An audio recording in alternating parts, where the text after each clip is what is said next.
നിങ്ങളുടെ favourite shows ഇനി ഒരിക്കലും മിസ്സാവില്ല. ഇപ്പോൾ C5 കാണും നിങ്ങളുടെ ഫേവറേറ്റ് ഷോസ് തികച്ചും സൗജന്യമായി. വിവാഹം മുടങ്ങിയ വിഷമത്തിൽ വെറുതെ കഥ അടച്ചിരിക്കുകയല്ല സ്നേഹ.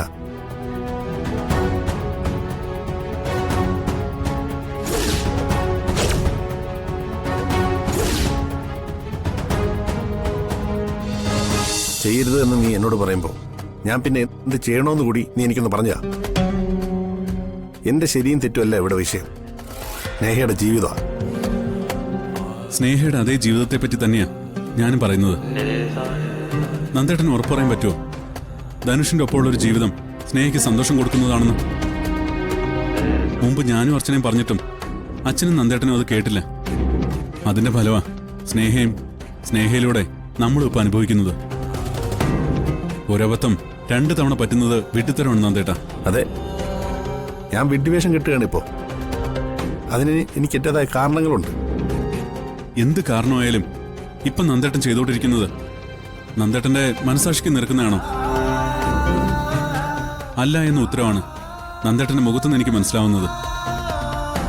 അത് തന്നെയാ അതിന്റെ ശരിയായ ഉത്തരവും. എന്നെ തട്ടിക്കൊണ്ടുപോയി ഉപദ്രവിച്ചു, സന്ധ്യ ഡോക്ടറെ ഉപദ്രവിച്ചു, അനൂപേട്ടനെ ആക്സിഡന്റിൽ പെടുത്തി. ഇത്രയും കുറ്റങ്ങൾ അവൻ നമ്മുടെ കുടുംബത്തിൽ മാത്രം ചെയ്തിട്ടുണ്ട്. അവൻ കാരണം ഒരു പെൺകുട്ടി ആത്മഹത്യ ചെയ്തു. മറ്റൊരു പേരിലും മേൽവിലാസത്തിലും വീട്ടുകാരെ വരെ വാടകയ്ക്കെടുത്ത് നന്ദേട്ടനെയും അച്ഛനെയും നമ്മളെ എല്ലാവരെയും അവൻ പറ്റിച്ചു.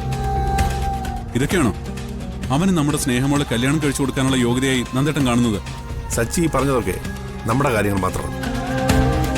നമുക്ക് അവനോട് ക്ഷമിക്കാം, ക്ഷമിക്കാതിരിക്കാം. അതൊക്കെ നമ്മുടെ മാത്രം കാര്യങ്ങളാണ്. സ്നേഹം ഇതൊന്നും ബാധിക്കുന്നില്ല എന്നുള്ളതാണ് സത്യം. ലോകത്ത് ഏതൊരു പെണ്ണും വെറുക്കുന്ന ക്യാരക്ടറാണ് ധനുഷിൻ്റെത്. പ്രത്യേകിച്ചും ഇങ്ങനൊരു അനുഭവം വരുമ്പോൾ ഒരിക്കലും അവൻ മുന്നിൽ വരരുതെന്ന് ഏതൊരു പെണ്ണും ചിന്തിക്കും. പക്ഷേ സ്നേഹ അതല്ല ചെയ്യുന്നത്. അവൾ അവന് മാപ്പ് കൊടുക്കാൻ തയ്യാറാകുന്നിടത്തുനിന്നാണ് നമ്മുടെ ആരുടെയും വാക്കിന് വിലയില്ലാതാവുന്നത്. ഇതുപോലെ ധാരാളം ആളുകൾ ഒരു കുടുംബമൊക്കെ ആയി കഴിയുമ്പോൾ ഒതുങ്ങി ജീവിക്കാറുണ്ട്. ഞാൻ ധനുഷിനെ ന്യായീകരിക്കുകയാണെന്ന് സച്ചിക്ക് തോന്നരുത്.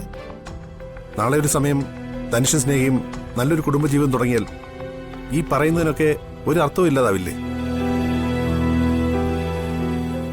കാമുകിയിൽ നിന്ന് ഭാര്യയായിട്ട് മാറിക്കഴിയുമ്പോൾ അവളുടെ സ്നേഹത്തിൽ അവൻ മാറുമെന്ന് പറയുന്നിടത്ത് എന്തുത്തരമാണ് ഞാൻ അവളോട് തിരിച്ചു പറയേണ്ടത്?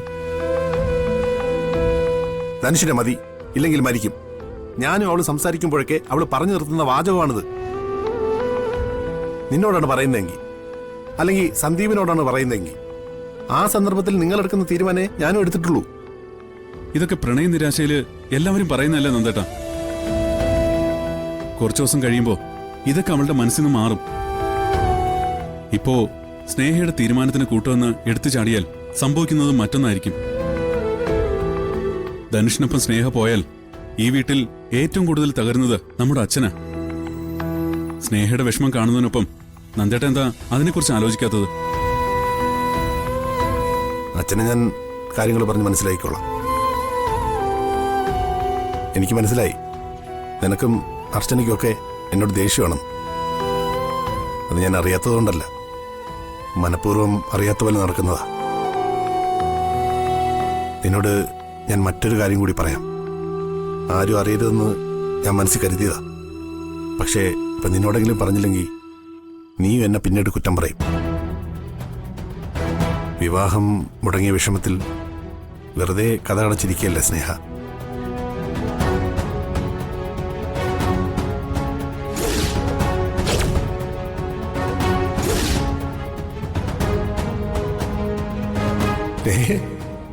നീ അതെ, കുറച്ചു നേരമെങ്കിൽ കുറച്ചു നേരം എല്ലാം മറന്ന് സമാധാനത്തോടെ എനിക്കൊന്ന് ഉറങ്ങണമെങ്കിൽ ഇപ്പം ഇതില്ലാതെ പറ്റില്ല. അവൾ അങ്ങനെ ഒരു അവസ്ഥയെ കണ്ടപ്പോ എന്ത് ചെയ്യണമെന്ന് അറിയാതായിപ്പോയടാ ഞാൻ. അവള് പറയുന്നതൊക്കെ കേട്ട് നിൽക്കാനേ എനിക്കപ്പോ കഴിഞ്ഞുള്ളൂ. ഏട്ടാ, ഞാനും കൂടി അവളെ തള്ളിപ്പറഞ്ഞ മനം നൊന്ന് അവളെന്തെങ്കിലും ചെയ്ത സമാധാനം കിട്ടുവാടാ നമുക്ക്. മദ്യത്തിന്റെ പിൻബലത്തിൽ അവൾ അങ്ങനെ ഒരു ബുദ്ധിമോശം കാണിച്ച പിന്നെ നമ്മൾ എന്ത് ചെയ്യും?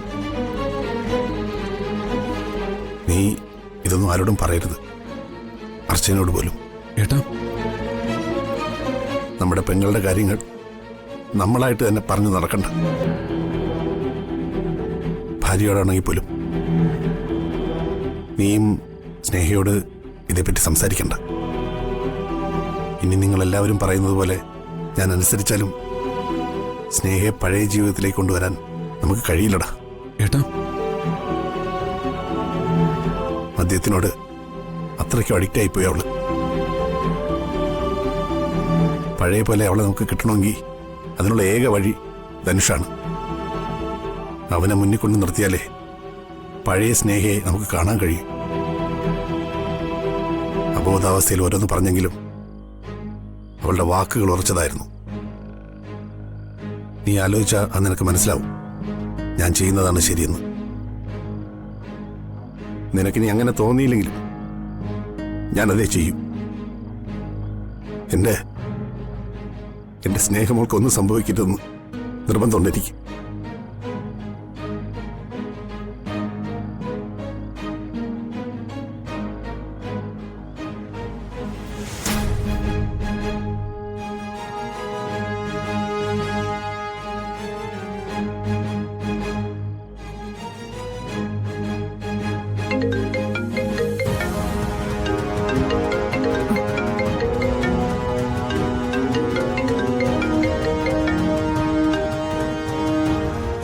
ഹലോ അർച്ചന,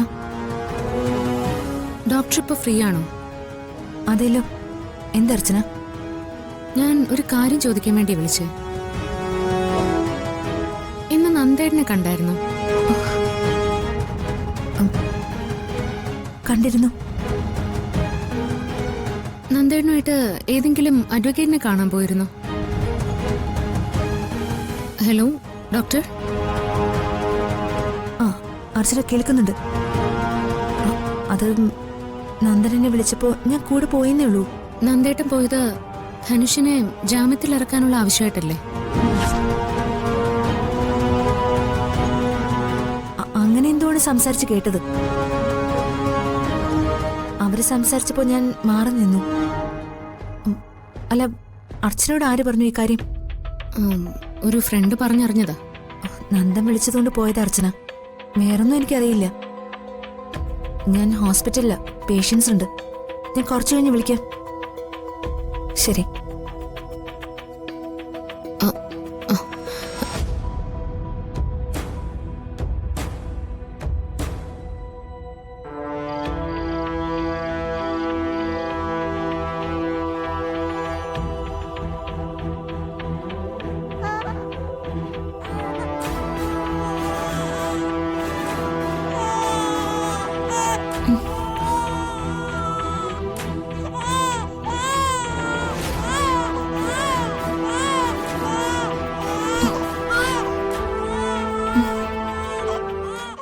ഡൗൺലോഡ് ചെയ്യൂ C5 ആപ്പ്. കാണൂ എല്ലാ എപ്പിസോഡുകളും സൗജന്യമായി.